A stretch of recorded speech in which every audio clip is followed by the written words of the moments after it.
Question है वो ये है, क्या तलाक देना सही है? मसीह लोगों ने क्या तलाक देना सही है? क्रिस्टल क्लियर स्टेटमेंट या आंसर है बिग नो। आप नहीं दे सकते। तलाक परमेश्वर की लिस्ट में नहीं है। लिस्ट ठीक है, तलाक परमेश्वर की लिस्ट में नहीं। कितने लोग जुड़ गए अभी? 337। ओके, चलिए वापस आते हैं। तलाक परमेश्वर की लिस्ट में नहीं है। डिवोर्स, तलाक, तलाक का और एक हिंदी शब्द क्या होगा? चलिए, तलाक, डिवोर्स, ये नहीं है। मैं वापस कहता हूं कि हम 39th क्वेश्चन पर हैं, क्या तलाक देना सही है विश्वासियों के लिए?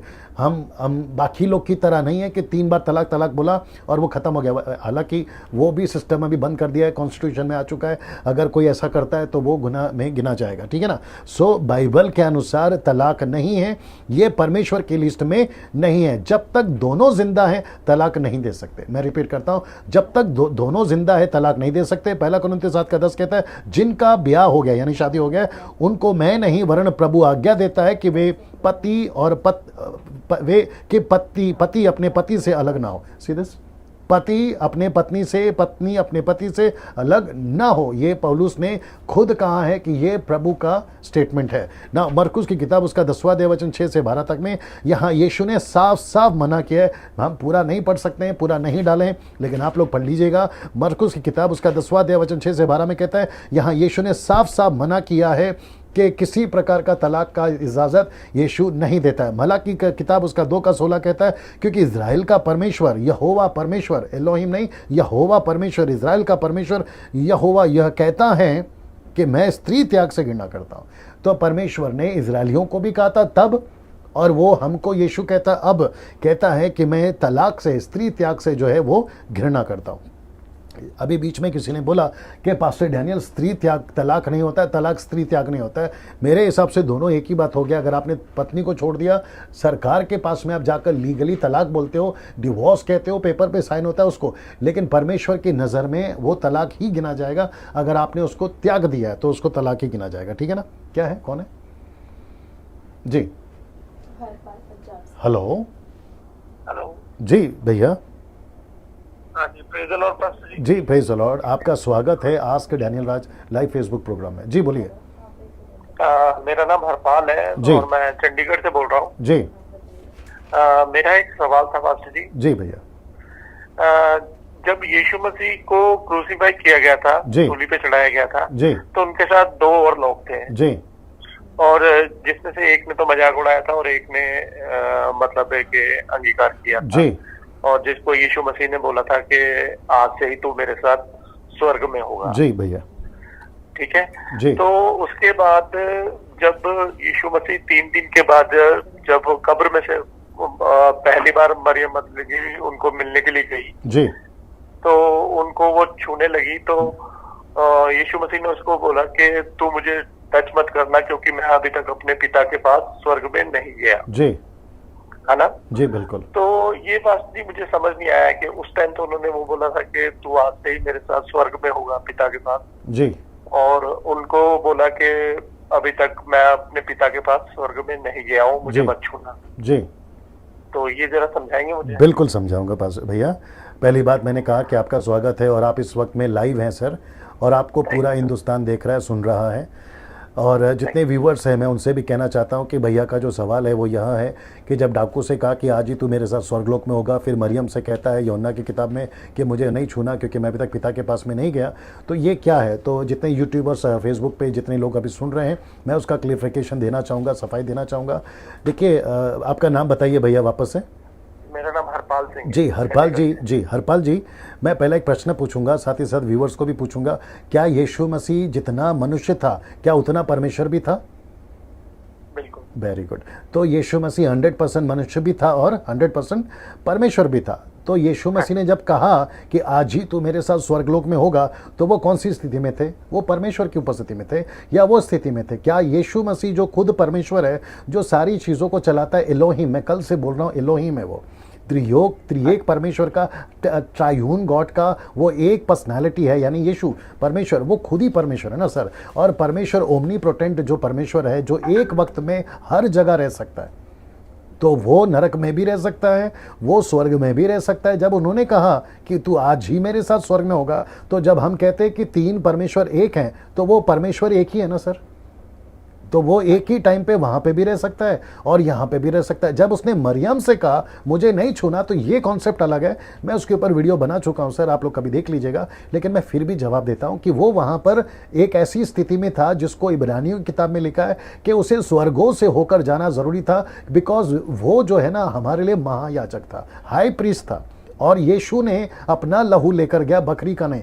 तो महायाजक को जैसे नहीं छुआ जाता था, क्योंकि ये जो कॉन्सेप्ट है ना, ये इजरायलियों का कॉन्सेप्ट है, ये अति पवित्र स्थान का कॉन्सेप्ट है। इसलिए जैसे उस वक्त में महायाजक को नहीं छुआ जाता था, कब? जब वो मंदिर के अंदर जाते थे अति पवित्र स्थान में, जिसको इंग्लिश में कहते हैं होली ऑफ होली प्लेस में। तो यीशु ने भी कहा कि मुझे अपना लहू लेकर जाना है परमेश्वर पिता को दिखाने के लिए। इसलिए प्रकाशित वाक्य उसका 5वां अध्याय वचन 7 में, क्षमा करें 5 का अगर आप 1 से पढ़ोगे, तो यूहन्ना ने यीशु को वध किया हुआ मेमने के रूप में देखा। कहाँ? स्वर्ग में।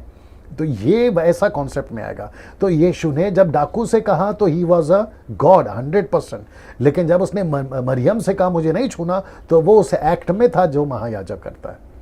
ये वैसा है सर। ओके, चलिए, गॉड ब्लेस यू, प्रभु आपको आशीष दे। Thank you. या चलिए, मैं इसके ऊपर वीडियो बना चुका हूँ, काफ़ी बातों को मैं कर चुका हूँ, बट क्योंकि पूछा जाता है तो मेरा फ़र्ज़ है मैं उनको जवाब देता हूँ। नहीं, मलाकी 2:16 कहता है कि परमेश्वर स्त्री त्याग से घृणा करता है। क्या पति या पत्नी अगर मर जाए तो दूसरी शादी कर सकते हैं ना? ये अक्सर लोग पूछते हैं, मेरा पति मर गया है, मेरी पत्नी मर गई है, क्या मैं दूसरी शादी कर सकता हूँ?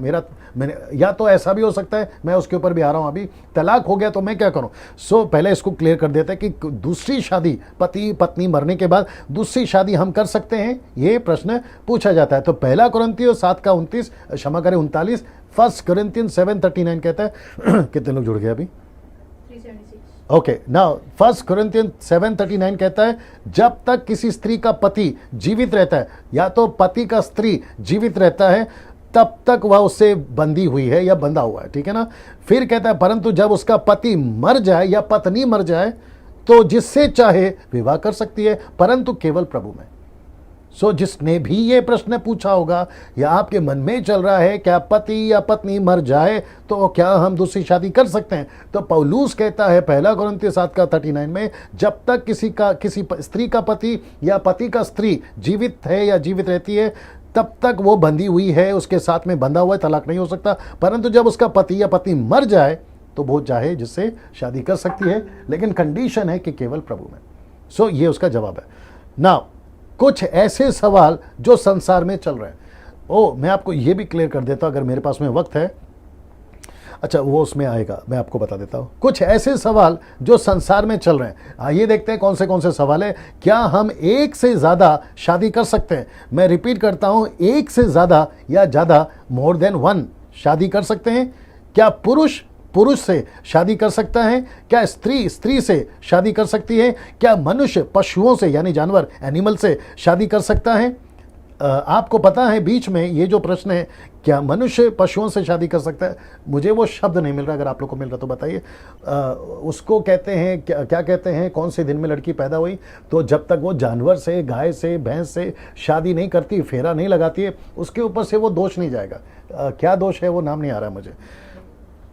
कोई तो एक दोष है, वो दूर हटाने के लिए पंडित लोग आइडिया देते रहते हैं और कहते हैं कि आप जानवर से शादी कर लो तो वो आपका मांगलिक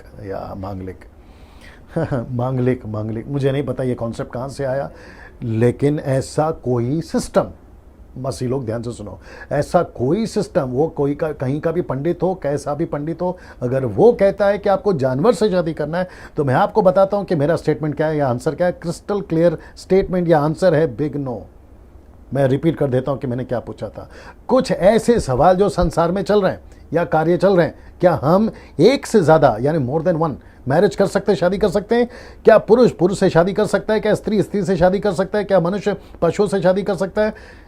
मेरा क्रिस्टल क्लियर आंसर है बिग नो, नहीं कर सकते। ये आपको बाइबल इजाज़त नहीं देती। अगर पति या पत्नी वे विचार कर बैठे तो क्या दूसरी शादी कर सकते हैं? इसका जवाब 3 तरीके से दूंगा। कितने तरीके से? 3 तरीके से। पहला है, वचन क्या कहता है दूसरा प्रभु क्या कहता है, और तीसरा पास्टर क्या कहता है। मैं इसके ऊपर जल्दी से आ रहा हूं। मैं वापस कहता, अगर पति या पत्नी व्यभिचार कर बैठे तो क्या दूसरी शादी कर सकते हैं? क्योंकि पति ने व्यभिचार करते हुए, पत्नी ने व्यभिचार करते हुए पति को देखा है, तो ऐसे टाइम पे क्या करें? उसको छोड़ देते हैं, तलाक दे देते हैं, या उससे अलग हो जाते हैं, क्योंकि यीशु ने भी कहा है कि व्यभिचार के सिवा उससे अलग नहीं होना। और पौलुस कहता है कि अगर लौट कर वह वापस आता है तो उसको अपना लेना। लेकिन अगर ऐसे केस में आपका पति छूट गया, बीच में मुझे कॉल्स आते थे, मुझे लगता है आसाम से, और कहते थे कि मेरा पति ऐसा कर बैठा है, मैं क्या करूं? क्या दूसरी शादी करूं या फिर मुझे क्या करना है? तो ऐसे टाइम पे अगर किसी का सवाल है, ये अभी ऑनलाइन अगर कोई देख रहा है फेसबुक और यूट्यूब पे, तो मैं उनको जवाब देना चाहूंगा 3 तरीके से। तो सबसे पहला तरीका है वचन क्या कहता है ऐसे सिचुएशन में, आपको देखना है। दूसरा, प्रभु क्या कहता है उस वक्त में। तीसरा, पास्टर क्या कहता है, जो आपका लोकल पास्टर है, जिसको परमेश्वर ने नियुक्त किया है आपको लीडर मेंटरिंग करने के लिए, मॉनिटरिंग करने के लिए। तो सबसे पहला मत्ती 5:32 क्या कहता है, परंतु मैं तुमसे ये कहता हूं कि जो कोई अपनी पत्नी को व्यभिचार के सिवा किसी और कारण से छोड़ दे, याद रखो, व्यभिचार के सिवा किसी और कारण से छोड़ दे तो वह उसे व्यभिचार करवाता है। जो कोई उस त्यागी हुई से ब्याह करे वह व्यभिचार करता है ना। पहला कुरिन्थियों 7:8-9 तक में कहता है, परंतु मैं विवाहितों और विधवाओं के विषय में कहता हूं कि उनके लिए ऐसा ही रहना अच्छा है जैसा मैं हूं। रिपीट करता हूं, विवाहितों और विधवाओं के लिए, जिसकी शादी नहीं हुई वो, और जिसकी शादी होकर विधवा हो गए, पुरुष विधवा हो गया या स्त्री विधवा हो गई, पौलुस कहता है कि ऐसे लोगों को वो कहता है कि मैं उनको कहना चाहता हूं कि वो ऐसे ही रहें, उनके लिए ऐसा ही रहना अच्छा है जैसा मैं हूं। तो पौलुस विवाहित नहीं था, तो वो कहता है कि जैसा मैं हूं बिना शादी किए, वैसे आप भी रहो बिना शादी किए। पहला ये, परंतु यदि वे संयम ना रख सकें, सेल्फ कंट्रोल ना रख सकें, तो वो विवाह करें, क्योंकि विवाह करना कामातुर रहने से, मतलब सेल्फ कंट्रोल अगर नहीं है, आपके शरीर पे आपका काबू नहीं है, तो आप जो है शादी कर सकते हैं। मैं रिपीट करता हूं वापस से, मत्ती के किताब के अनुसार, परंतु मैं ये कहता हूं कि जो कोई अपनी पत्नी को व्यभिचार के सिवा किसी और कारण से व्यभिचार की करवाता है या कारण से छोड़ देता है, तो उससे वो जो छोड़ देता है, शादी करता है, वो भी व्यभिचार करता है। फिर पौलुस कहता है, जिसकी शादी नहीं हुई और जिसकी शादी हो चुकी है, विधवा हो चुके हैं या पति या पुरुष, तो वो ऐसे ही रहे जैसा मैं हूं।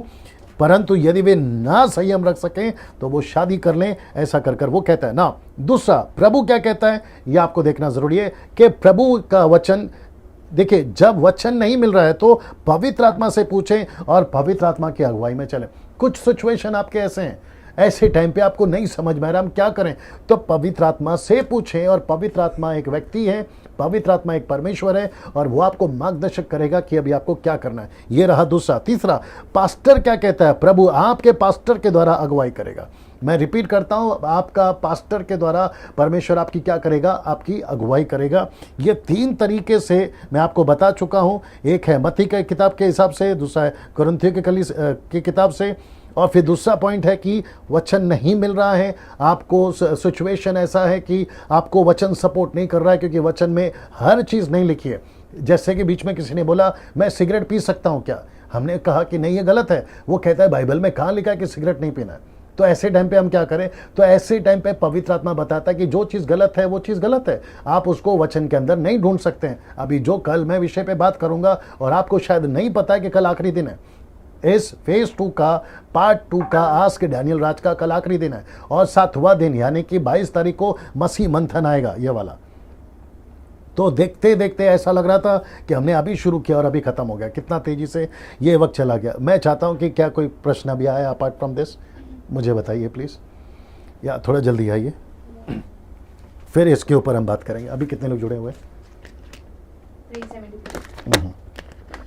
जी, उर्मिला का सवाल है पटियाला से, जी, जो वचन के बारे में जानना चाहती है। जी। मत्ती 24:40, जी, उस समय 2 जन खेत में होंगे, जी। एक ले लिया जाएगा और दूसरा छोड़ दिया जाएगा। जी। तो इस बारे में वो जानना चाहते हैं लेकिन क्या जानना कि चाहता है? कौन छोड़ दिया जाएगा, कौन ले लिया जाएगा, कि कैसे? ये इनका प्रश्न जो है वो इनकम्प्लीट लग रहा है, या तो फिर मुझे नहीं पता आप लोगों ने क्या किया है।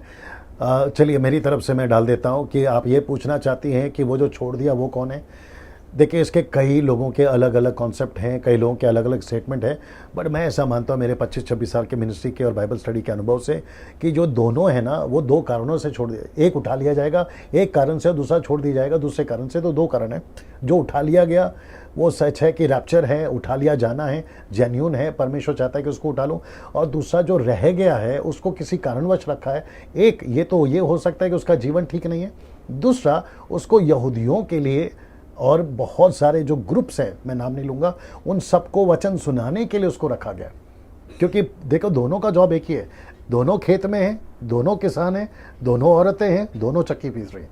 ये दो अलग अलग जगह का किस्सा है। तो अगर वो दोनों एक हैं और दोनों एक ही जगह पे है, तो या तो उससे गलती हो रही है इसलिए वो छूट गया है, या तो उसको परमेश्वर ने नीचे रखा है ताकि किसी कौम को, विशेष कौम को, मैं नाम नहीं बताऊंगा, उनको वचन सुना सके और उनके द्वारा सेविकाई को आगे बढ़वा सके। सो ये उस तरीके का जवाब होगा। या और क्या है? ये क्या है? चालू है, कॉल चालू है। हेलो हेलो जी भैया। Praise the lord pastor ji. जी praise the lord. Pastor ji एक सवाल था जो आप अभी शेयर कर रहे थे जी कि बंधन टूटेंगे उपवास से ना। जी जी तो मैंने अपने जीवन में भी अनुभव किया है, बहुत से लोग क्रिश्चियन मसीह में है लेकिन अभी भी बंधन में है। जी। तो कैसे वो बंधन से छूट सकते हैं? कौन सा बंधन पास्टर जी भैया? बंधन जैसे कि कई लोग कुछ चीजों से छोड़ नहीं पा रहे, कई लोग ड्रग्स के आदतों में है, कई लोग व्यभिचार में है ना, ये सारे बंधन है। ओके। तो जब हम कैसे उनके लिए हम उपवास करें? कई बार प्रभु का आत्मा कहता है कि प्रेयर करो ना, क्योंकि कुछ जो बातें हैं वो बिना उपवास और प्रार्थना की नहीं जाती है। ओके। अच्छा, आप उसको बंधन कह रहे हैं, मतलब ये जो सिचुएशन है आप उसको बंधन कह रहे हैं? जी। Okay okay. तो मेरे हिसाब से वो बंधन नहीं है सर। मेरे हिसाब से एक अविश्वासी शैतान के बंधन में, इफिसी किताब उसका 6वां अध्याय वचन 10-11 से अगर आप पढ़ोगे तो पौलुस कहता है कि हमारी लड़ाई हड्डी और मांस से नहीं है, हमारी लड़ाई अंधकार की ताकतों से जो आकाश में है, ठीक है ना। सो हमको जो वेपन्स दिए गए, हमको जो अथॉरिटी दी गई, हमको जो प्रेयर वेपन दिया गया है, वो सब दिया गया है ताकि हम जो है आकाश में जो अंधकार की ताकत है उसको तोड़ने के लिए, उसको बांधने के लिए दिया गया, राइट। लेकिन अगर कोई विश्वासी बनने के बाद, being a Christian born again, पहला यूहन्ना की पत्री में अगर आप पढ़ोगे तो वहाँ पे लिखा है कि जो परमेश्वर से जन्मा है वो पाप कर ही नहीं सकता है। तो फिर यहाँ पर उठता है कि फिर उसकी गलती है ना सर वो। और इब्रानी किताब उसका 10वां अध्याय अगर आप 25-26 पढ़ोगे तो लिखा है कि जो जानबूझ के पाप करता है उसके लिए तो माफ़ी नहीं है। तो फिर उसके लिए आप कितना भी फास्टिंग करो, मतलब क्या हुआ? हाँ, तो ऐसा तो उसको जी जी भैया। कई लोग मैं देख रहा हूँ अभी ऑनलाइन में बहुत लोग फूंक मार के प्रेयर कर रहे हैं। वो गलत है सर। तो वो ये वो लोग ऐसे कहते हैं कि यीशु ने फूका, चेलों को बोला पवित्र आत्मा लो, और वो फूकते हैं बोलो लोगों के ऊपर।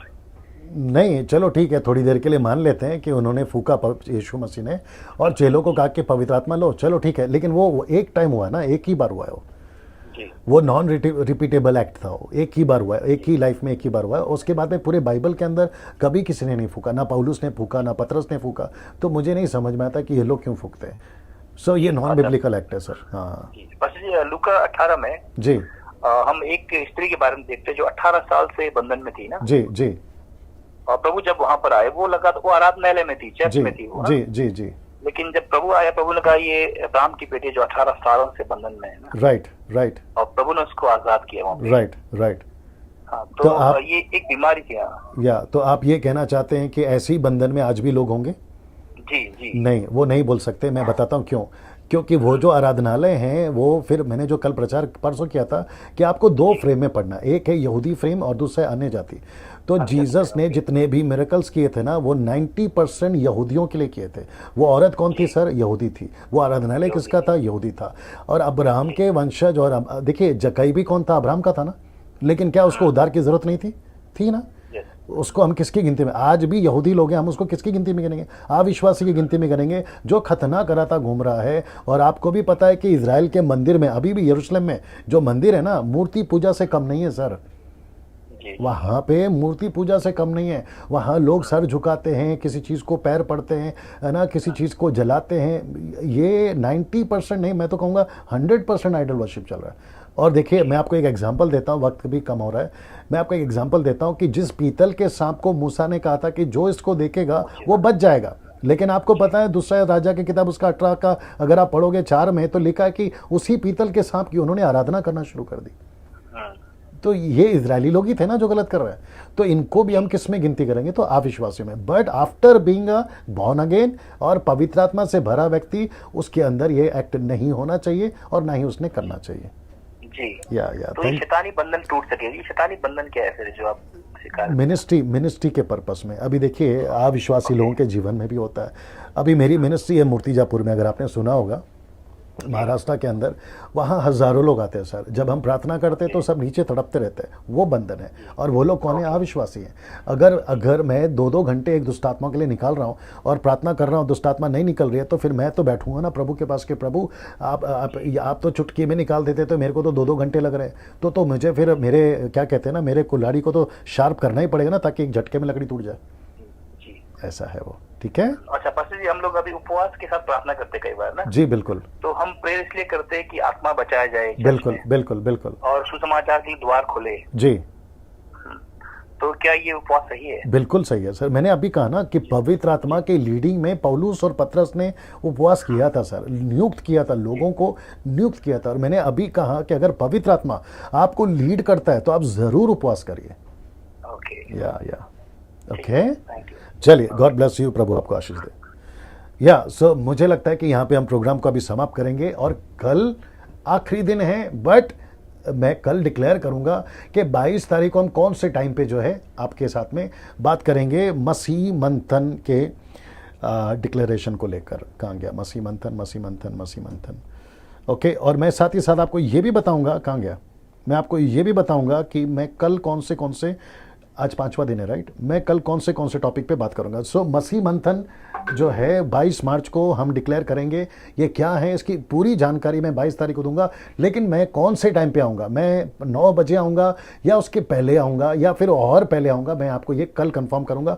और साथ ही साथ फेसबुक के ऊपर मैं जो है इसको डिक्लेयर कर दूंगा। लेकिन जो कल टॉपिक हमें ख़त्म करने हैं, टोटल 5 टॉपिक मुझे ख़त्म करने हैं। और 40वां है, क्या शादी के पहले सेक्स करना सही है? दूसरा, ओके, ये रहा। ओके, 41वां यानी कि 41 क्वेश्चन, क्या एक पास्टर 2 शादी कर सकता है? फिर उसके बाद में कहाँ गया, 43वां चला गया क्या? हाँ, 43वां है, क्या विश्वासियों ने फिल्मी गीत सुनना चाहिए, पिक्चर के गाने सुनना चाहिए? और फिर 44वां है, क्या विश्वासियों ने थिएटर जाना चाहिए? और आखिरी जो होगा वो ये होगा, क्या विश्वासियों ने गलत फिल्म्स या पॉर्न वीडियोस देखना चाहिए? ये सब के ऊपर जो है हम जो है बात करने वाले हैं। तो ये सारी चीज़ें जो है हम कल बात करेंगे। टोटल 5 प्रश्नों का उत्तर मैं आपको कल दूंगा। सो यहाँ पे आप सभी को बहुत बहुत धन्यवाद। वापस कहना चाहता हूँ कि कोरोना वायरस को लेकर जो है बहुत सारी गड़बड़ियाँ चल रही हैं। आप लोग अपना ख्याल रखें और जो है बिल्कुल साफ़ रखें अपने हाथों को और अपने परिवार को, बच्चों को, अपनी फैमिलीज़ को, सुरक्षित रहें। और संडे को जैसे डिक्लेयर किया गया है, कल भी बोलूँगा, जैसे डिक्लेयर किया गया है कि आप लोग जो है सुबह 7 से रात को 9 बजे तक अपने घर पे रहें। मैं हमेशा कह रहा हूँ 4-5 दिन से, अगर आप 1-2-3 संडे नहीं जाते हो चर्च में 2-3 बार, तो आप ठंडे नहीं पड़ जाओगे। आपका रिश्ता प्रभु के साथ में। आज मुझे किसी प्रभु के दास ने एक मैसेज भेजा, ब्रदर मणि जो गुलबर्गा से हैं, मैं उनका नाम इसलिए ले रहा हूँ क्योंकि ये पॉजिटिव बात है। उन्होंने मुझे भेजा कि अभी तक ये होता था कि हम चर्च जाते थे यीशु को मिलने, अब ऐसा होगा कि पहली बार कल, क्षमा करें परसों, यीशु आएगा आपके घर मिलने। सो ये अच्छी बात है, यीशु आपको मिलने आ रहा है ना। चलिए, प्रभु आपको आशीष दे और कल मुलाकात होगी ठीक रात को 9 बजे। Thank you so much, God bless you all.